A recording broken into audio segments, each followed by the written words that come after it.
Hello again, Jessica here with Balanced Approach Counseling. Our topic this week is denial. It's one of the most powerful defense mechanisms out there. Denial is simply stating something is not true, even when there is clear evidence that it is. We've all had experiences in our life so uncomfortable or traumatizing that we do everything we can to push those memories or feelings aside. We simply pretend that 1, it didn't happen, or 2, it's not currently happening. Denial can feel more comfortable than confronting difficult feelings or circumstances, but if used as a long-term strategy, will only backfire.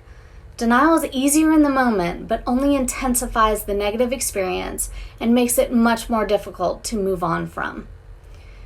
Maybe there is an everyday reality that you live with that feels too impossible to cope with, so you just pretend it doesn't exist. Or that dealing with it is just not your responsibility.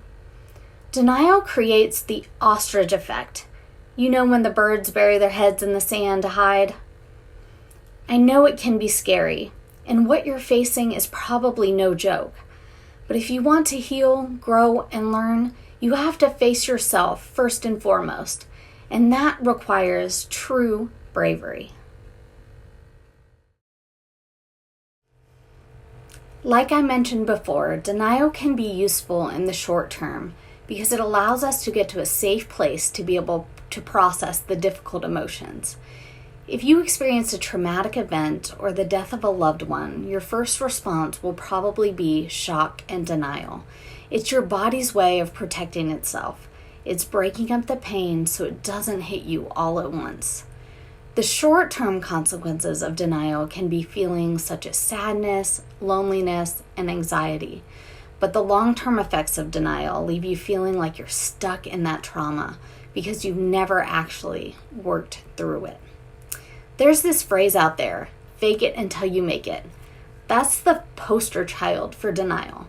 So I say instead, face it until you make it.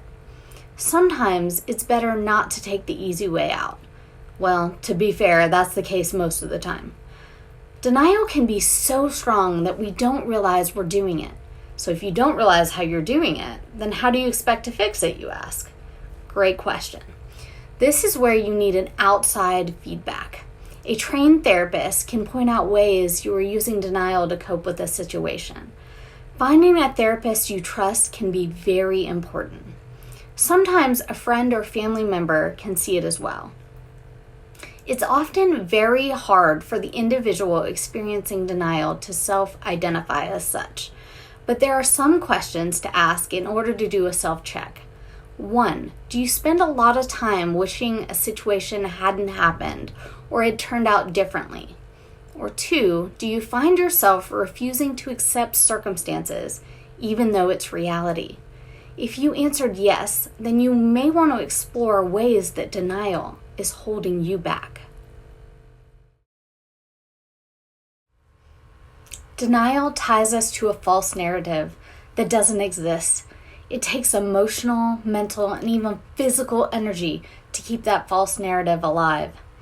Once that energy is diverted towards actual healing, then it can be used to create joy, peace, and a really good life.